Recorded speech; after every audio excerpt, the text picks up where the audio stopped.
Good afternoon or magandang hapon. Let's learn our 4 Tagalog words for today. Let's learn how to say shoes, flip-flops,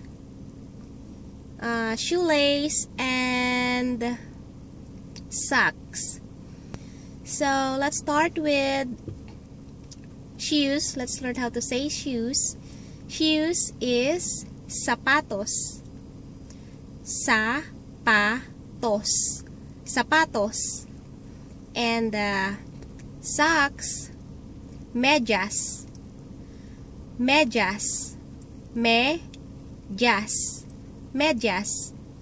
And shoelace, that's sintas. Sintas. Sintas. And flip-flops, tsinelas. Tsinelas. Tsinelas. So let's review our 4 words.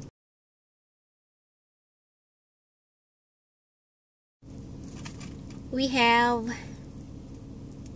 socks, and that's medyas. Medyas.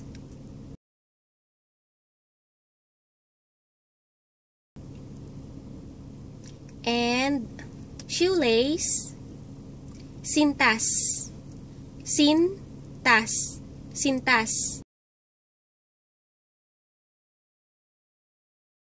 And shoes is sapatos. Sapatos. Sapatos. Sapatos. Fourth and last word, tsinelas.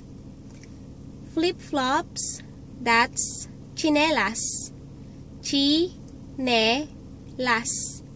Tsinelas.